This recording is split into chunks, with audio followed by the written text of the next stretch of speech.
ଭୋକିଲା ବୃଦ୍ଧାକୁ ଗୋଟେ ରୁଟି ଦେବା ପରେ ସୁମିର ଜୀବନରେ ଘଟିଲା ଅଦ୍ଭୁତ ଚମତ୍କାର। ଆଗକୁ କ'ଣ ହେଲା ଜାଣିବା ପାଇଁ ଗପଟିକୁ ଲାଷ୍ଟ ପର୍ଯ୍ୟନ୍ତ ଶୁଣନ୍ତୁ। ସୁନ୍ଦରପୁର ନାଁରେ ଗୋଟେ ଗାଁ ଥିଲା। ସେ ଗାଁରେ ଦୁଇ ଭଉଣୀ ରହୁଥିଲେ। ବଡ଼ ଭଉଣୀ ସୁମି ଓ ଛୋଟ ଭଉଣୀ ରାଣୀ। ଦୁହେଁ ବହୁତ ଗରିବ ଥିଲେ, କିନ୍ତୁ ମନରୁ ଭଲ ଥିଲେ।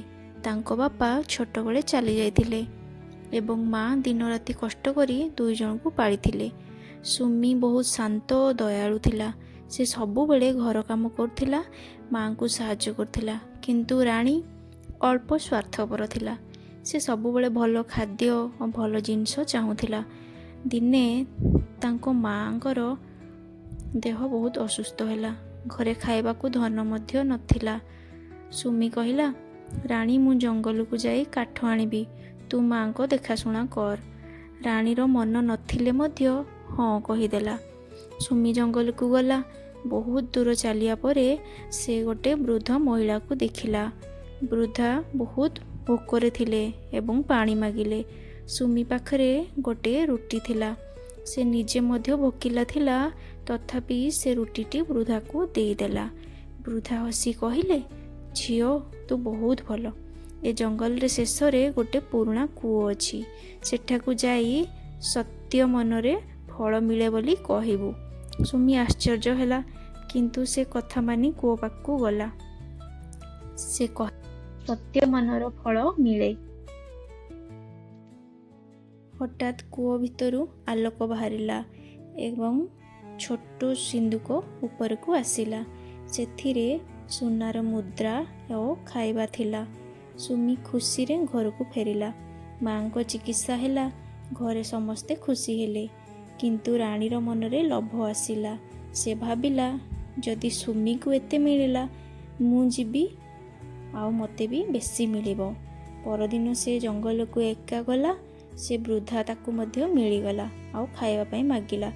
କିନ୍ତୁ ରାଣୀ ରାଗରେ କହିଲା, ମୋ ପାଖରେ କିଛି ନାହିଁ, ଚାଲ ଏଠାରୁ। ବୃଦ୍ଧା ଶାନ୍ତ ରହି କହିଲା, ଠିକ୍ ଅଛି ଝିଅ।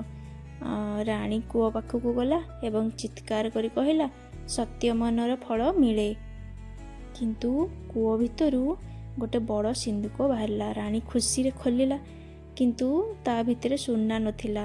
ସେଥିରେ ଥିଲା ପଥର ଓ କଣ୍ଟା। ହଠାତ୍ ଜୋରରେ ବତାସ ଆସିଲା। ରାଣୀ ଭୟରେ କାନ୍ଦିବା ପାଇଁ ଲାଗିଲା। ସେତେବେଳେ ସୁମି ସେଠାକୁ ଆସିଲା ଆଉ ସେ ଭଉଣୀକୁ ଧରି କହିଲା, ଭୟ କରନି, ଘରକୁ ଚାଲ। ରାଣୀ କାନ୍ଦିକି କହିଲା, ଦିଦି, ମୁଁ ବହୁତ ଭୁଲ କରିଛି, ତୁ ମୋତେ କ୍ଷମା କରିଦେ। ସୁମି ହସିକି କହିଲା, ଭଉଣୀ ମଧ୍ୟରେ କ୍ଷମା ନଥାଏ। ସେଇଦିନଠାରୁ ରାଣୀ ବଦଳିଗଲା। ସେ ମା'ଙ୍କ ସହ କାମ କରୁଥିଲା, ଗରିବ ଲୋକଙ୍କୁ ସାହାଯ୍ୟ କରୁଥିଲା। କିଛି ମାସ ପରେ ଦୁଇ ଭଉଣୀ ମିଶି ଗାଁରେ ଗୋଟେ ଛୋଟ ଦୋକାନଟେ ଖୋଲିଲେ। ତାଙ୍କ ହାତର ଖାଦ୍ୟ ଏତେ ସ୍ୱାଦିଷ୍ଟ ଥିଲା ଯେ ଦୂର ଦୂରରୁ ଲୋକ ଆସୁଥିଲେ ଖାଇବା ପାଇଁ। ଧୀରେ ଧୀରେ ତାଙ୍କ ଦରିଦ୍ରତା ଦୂର ହେଲା।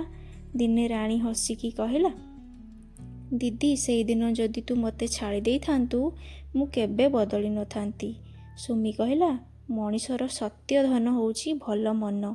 ସେ ଦୁଇ ଭଉଣୀର କାହାଣୀ ଗାଁରେ ସବୁଠାରୁ ପ୍ରେରଣାଦାୟକ କାହାଣୀ ହେଇ ରହିଗଲା। ଆପଣମାନଙ୍କୁ ଯଦି ମୋର ଏଇ ଗପଟି ଭଲ ଲାଗିଥାଏ, ତାହେଲେ ପ୍ଲିଜ୍ ଲାଇକ୍, ସେୟାର ଆଉ ସବସ୍କ୍ରାଇବ୍ କରିବା ପାଇଁ ଭୁଲିବେନି ମୋ ଚ୍ୟାନେଲକୁ। ଧନ୍ୟବାଦ।